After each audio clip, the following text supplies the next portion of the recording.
राधे राधे मित्रों। लोभ आने से चेतना चली जाती है, किस प्रकार ये अर्जुन बता रहे हैं श्री हरि भगवान से। श्रीमद् भगवद गीता के प्रथम अध्याय में विषाद योग से अर्जुनोवाच का ये 38 नंबर का श्लोक है।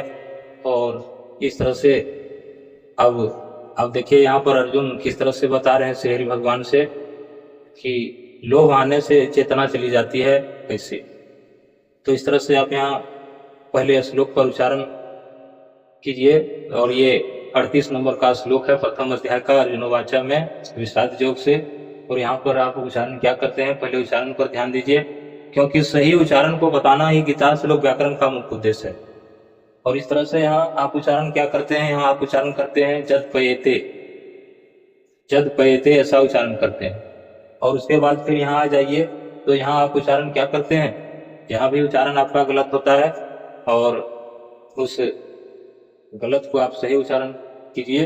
देखिए यहाँ पर यहाँ उच्चारण आप करते हैं लोभोपहत चेतसा, ऐसा उच्चारण करते हैं लोभोपहत चेतसा, इस तरह से।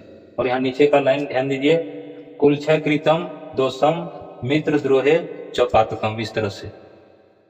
तो यहाँ पर आपका उच्चारण गलत होता है और इसको उच्चारण जो है इसका आप सही से उच्चारण करें। देखिए किस तरह से। तो यहाँ आपका उच्चारण होगा यद्यपि येते, संधि विच्छेद इसका क्या होगा, यद्यपि जोड़ येते। और इस तरह से यहाँ पर संधि विच्छेद भी दिया हुआ है, यहाँ संधि विच्छेद देखिए यद्यपि जोड़ येते। और यहाँ उस तरह से उच्चारण होगा यद्यपि येते न पश्यन्ति, और यहाँ उच्चारण होगा लोभ उपहत चेतसा। और नीचे है कुलक्षय कृतम दोषम मित्र द्रोहे चौपातकम। और इस तरह से ये आपको पसंती जो है ये आपको परस्मैपदी शब्द है और ये लट लकार वर्तमान काल से प्रथम पुरुष बहुवचन में आता है और इसका मतलब होता है देखा या देखना, इस तरह से। और इस तरह से अब यहाँ पर ध्यान दीजिए, यहाँ लोभोपहत चेतसा ऐसा उच्चारण नहीं होगा, उच्चारण होगा लोभ उपहत चेतसा। तो इसका मतलब होता है लोभ, तो लोभ आप जानते हैं, और उपहत तो ये उप और हत, तो उप क्या है, उपसर्ग है, और हत मतलब होता है मारा मारना, इस तरह से। तो अब यहाँ हत शब्द में उपस्वर्ग लगा हुआ है और उपस्वर्ग का नियम है क्रिया के जोग में रहना। तो यहाँ मारने की क्रिया के साथ उप लगा हुआ है और तब यहाँ होता है उपहत चेतसा, मतलब चेतना, जो विवेक सद्बुद्धि होता है, जो चेतना होता है मानव का, उस चेतना के बारे में यहाँ बताया गया है कि लोभ आने से उपहत मतलब चेतसा, उपहत चेतसा मतलब चेतना नष्ट हो जाती है, उपहत। और जब चेतना नष्ट हो जाता है तो उस मानव को कुछ दिखाई नहीं देता है भविष्य के बारे में। और उस तरह से यहाँ बताते हैं कि जबकि यद्यपि हेते, कहते हैं अर्जुन की है प्रभु, यद्यपि हेते मतलब जबकि इसको, हेते मतलब इसको इस दुर्योधन को। अर्जुन बता रहे हैं श्री हरि भगवान से कि हे प्रभु, जबकि इस दुर्योधन को न पसंती मतलब यह नहीं दिखाई देता, दुर्योधन यह नहीं देखता है प्रभु। क्या नहीं देखता है, लोभ उपहत चेतसा।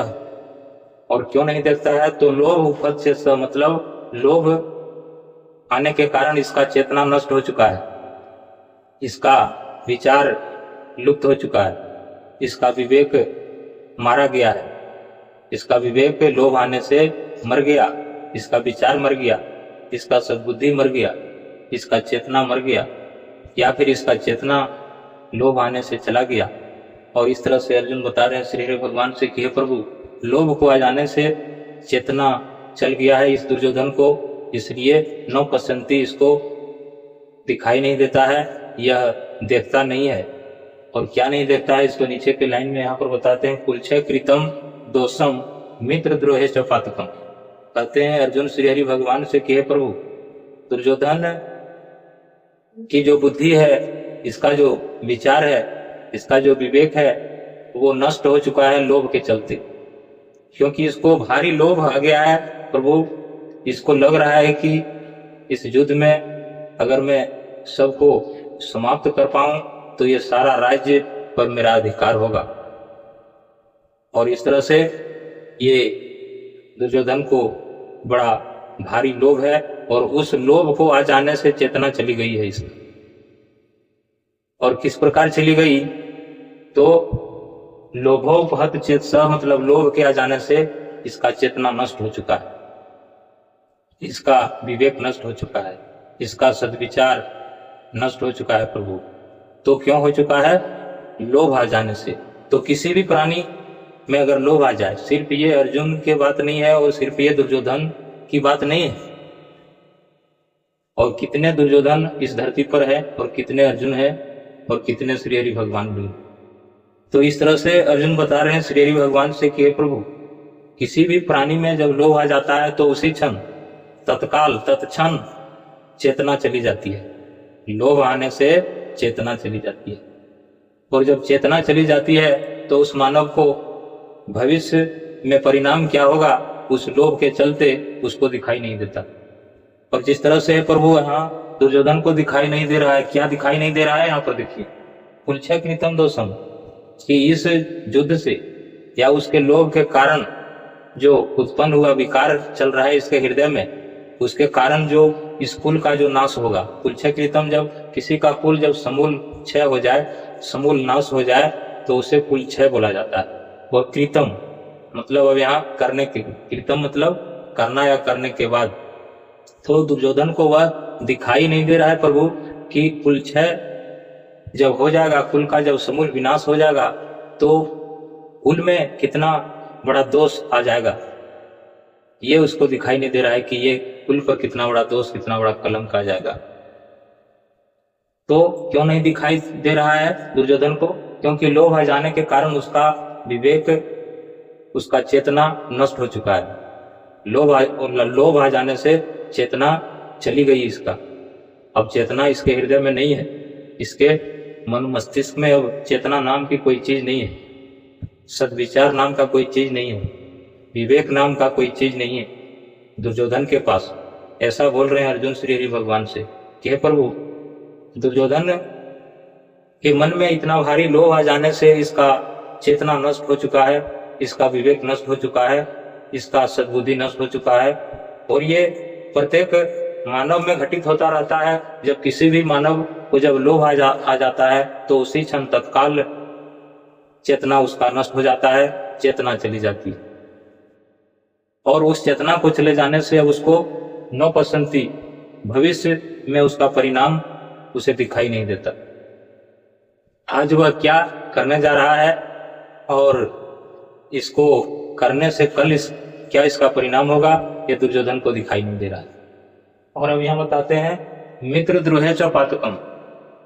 पहले तो अर्जुन बताए श्री हरि भगवान से कि प्रभु कुलच्छे कृतम दोषम, कि यह कुल जब क्षय हो जाएगा, यह कुल का जब विनाश हो जाएगा, यह कुल जब नष्ट हो जाएगा, तो उस नष्ट से कितना इसका परिणाम खराब होगा और कितना भारी दोष, कितना भारी कलंक लगेगा, ये दुर्योधन को दिखाई नहीं दे रहा है। और फिर बता रहे हैं तत्काल मित्र द्रोहे च पातकम, कि इन सभी मित्रों वृंद को, ये जो मित्र वृंद है, इन सभी का हत्या करना और इन सभी के ऊपर में जोर जुल्म करना, ये इसको दिखाई नहीं दे रहा है।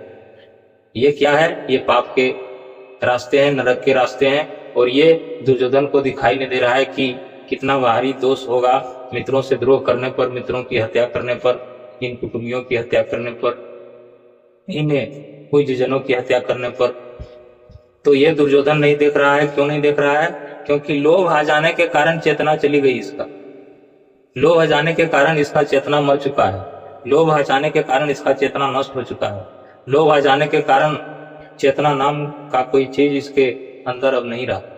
किसके अंदर? दुर्योधन के अंदर। और उस तरह से जो भी प्राणी है और जिसके